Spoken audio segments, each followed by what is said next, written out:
Bienvenue la famille madridista, on se retrouve pour une nouvelle vidéo sur l'actualité Real Madrid, Athletic Club, aperçu, composition probable, Lenny Yoro, prêt pour réduire son prix, Bellingham et Valverde, entre cotons, Endrick explose avec le Brésil et fait monter en flèche son prix, Madrid prévoit de recruter Xavi Alonso en 2025. Rejoins la chaîne, en vous abonnant pour rater aucune de nos nouvelles vidéos. Je vous partage tous les infos du Real Madrid chaque semaine, n'hésitez pas à vous abonner en activant la cloche de notification pour suivre toutes les dernières informations du Real Madrid. Je vous dis tout, on commence. Real Madrid, Athletic Club, aperçu, composition probable. Le Real Madrid reçoit la visite de l'Athletic Club au stade Santiago Bernabéu lors de la 30e journée de la Liga. Les Blancos cherchent un bon résultat pour maintenir leur distance avec le FC Barcelone en tant que leader du classement, tandis que les Lions arrivent avec l'esprit tourné vers le final de la Copa del Rey. Les clés du match. Le Real Madrid ne sait toujours pas ce que c'est de perdre à domicile cette saison avec un bilan de 15 victoires et 3 nuls toutes compétitions confondues. L'Athletic Club a perdu un de ses 11 derniers matchs, même s'il n'a remporté qu'un seul de ses 8 derniers face-à-face contre son rival. Les Blancs sont l'équipe la plus marquante de la Liga et celle qui possède les meilleurs chiffres défensifs. Les Lions encaissent en moyenne moins d'un but par match dans les compétitions nationales à l'extérieur, même si leur capacité à marquer souffre en dehors de leur fief. Blessés pour ce match, Real Madrid, Alaba, Courtois, Dani Ceballos, Eder Militao et Camavinga ne seront pas disponibles pour le Real Madrid pour cause de blessure et Vinicius Junior pour cause de suspension. Athletic Club, ni Ander Herrera ni Yuri ne seront présents pour le club basque en raison d'une blessure. Composition probable pour le Real Madrid contre Club Athletic. Real Madrid, 4-3-3, Lunin, Carvajal, Rudiger, Tchouaméni, Mendy, Valverde, Kroos, Bellingham, Rodrigo, Joselu Ibrahim. Entraîneur, Carlo Ancelotti. Club Athletic, 4-3-3, Unai Simon, Oscar de Marcos, Vivian, Paredes, Leque, Prados, Ruiz de Galarreta, Sancé, Iñaki Williams, Cruzeta et Nico Williams. Entraîneur, Ernesto Valverde. Comment arrive le Real Madrid? Le Real Madrid n'a perdu qu'un seul match de championnat cette saison et n'a pas encore quitté le stade Santiago Bernabéu sans marquer. Cette lettre d'introduction les place automatiquement comme favoris pour gagner contre l'Athletic Club, surtout lorsque nous affrontons également l'équipe la plus performante et la moins marquée de la Liga. Les hommes de Carlo Ancelotti marquent en moyenne plus de 2 buts par match à domicile, alors qu'ils encaissent en moyenne moins de 0,5 buts par match contre leurs supporters. De plus, un match nul serait un bon résultat contre un rival qui se bat pour une place parmi les 4 premiers du classement, surtout lorsqu'il dispose de 8 points d'avance sur le Barça. Comment arrive l'Athletic Club? Les Lions disputeront la finale de la Coupe du Roi dans une semaine, ce qui constitue une distraction importante pour une équipe qui n'a pas l'habitude de remporter des titres ces dernières années. La visite dans la capitale espagnole arrive au mauvais moment, car ils doivent également ajouter la Liga pour rester en 4e position. La différence de chiffres entre les deux équipes est catastrophique, même si la campagne basque est fantastique.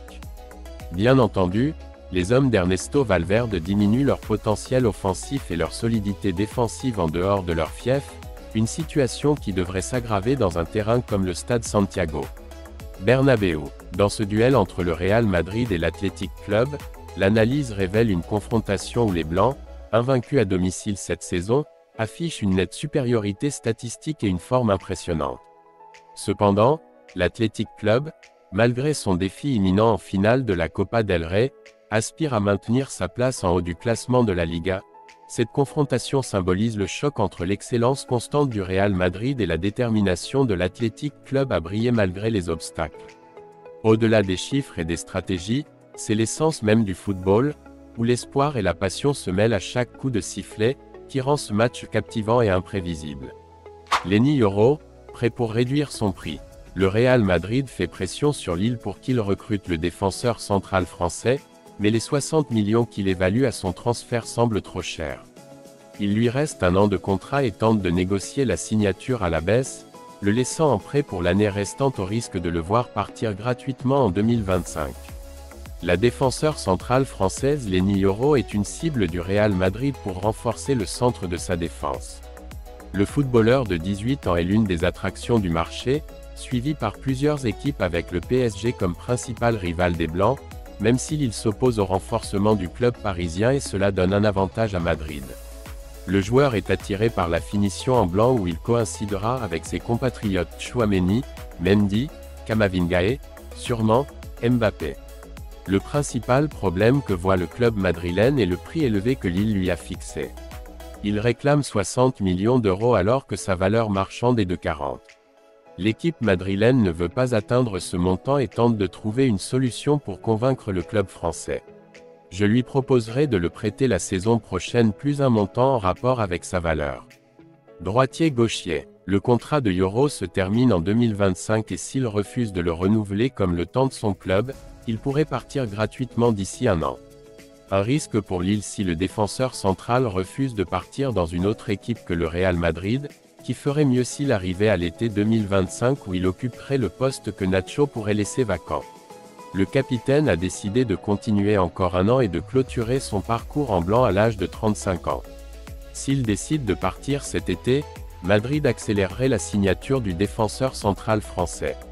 Madrid, le PSG, Chelsea et le Bayern sont les équipes intéressées par le jeune défenseur central, qu'il considère déjà comme l'un des meilleurs au monde à son poste. Le seul mais que le club blanc peut avancer, c'est qu'il lui faut un défenseur central gaucher et Yoro est droitier, même s'il se comporte bien avec le gauche, où il a déjà joué des matchs sans trop faire de différence, changement de position. Son profil est convaincant et l'entourage du joueur voit Madrid comme la meilleure destination pour lui. Bellingham et Valverde, entre-cotons. Ancelotti récupère tous les internationaux qui se sont entraînés normalement sauf l'anglais, l'uruguayen et Camavinga. L'italien pourrait donner du repos à Pajarito, face à l'Athletic, même s'il n'a joué qu'un seul des 2 matchs de son équipe. Carlo Ancelotti a ramené les 14 internationaux pour diriger le premier entraînement avec tout le groupe et commencer à préparer le match de dimanche contre l'Athletic au Bernabéu, 21h. Parmi les internationaux, il y a eu 3 absences, Camavinga, qui se remet d'une légère entorse à la cheville, Valverde et Bellingham. Les 11 autres se sont entraînés avec le groupe et, sauf surprise, affronteront l'équipe d'Ernesto Valverde. L'entraîneur italien regarde de travers le match de mercredi contre City, en quart de finale aller de la Ligue des Champions. Il pourrait donc donner du repos à l'un des joueurs qui a eu le plus de minutes dans les jambes cette saison, Valverde. L'Uruguayen n'a disputé que le 2e match amical avec son équipe nationale, mais il accumule l'usure et l'Italien le veut frais contre l'équipe de Guardiola, dans un match où les exigences physiques seront très élevées. Bellingham et Camavinga, prêts. Bellingham, pour sa part, n'a pas eu de repos avec l'Angleterre, il a joué les 2 matchs, mais son usure est moindre, puisqu'il a disputé 2 matchs avec Madrid depuis la victoire contre Gérone le 10 février, en plus des 2 derniers avec son équipe nationale. On s'attend à ce que ce soit dans le match contre l'équipe de Bilbao. De plus, Camavinga était entre les mains des physios pour tenter de le récupérer après la légère entorse à la cheville survenue alors qu'il jouait pour la France contre le Chili. Le Français n'aura aucun problème à jouer si Ancelotti le juge bon. Militao, Courtois et Alaba étaient les absences habituelles de longue durée, même si le Brésilien rejoint progressivement le groupe et Ancelotti espère l'avoir le plus tôt possible, même samedi prochain à Majorque, mais il est à 100%. Ils ne veulent pas risquer qu'il fasse une rechute ou qu'il se blesse à nouveau comme ce qui est arrivé à Courtois. Face à l'Athletic, l'Italien est obligé de ne pas se relâcher car l'équipe de Bilbao arrive pleine d'une série de bons résultats qui la place en position de Ligue des Champions et qu'elle défendra au Bernabéu de toute son énergie. Endrick explose avec le Brésil et fait monter en flèche son prix. Après ses 2 buts en équipe nationale, la note du Brésilien continue de grimper. Le futur attaquant du Real Madrid est déjà le footballeur international le plus apprécié du championnat brésilien. Rien de tel que quelques performances exceptionnelles pour confirmer qu'Endrick est un footballeur différent. Rien de tel que quelques performances exceptionnelles pour confirmer qu'Endrick est un footballeur différent. Un de ces joueurs choisis pour faire la différence sur et en dehors du terrain de jeu.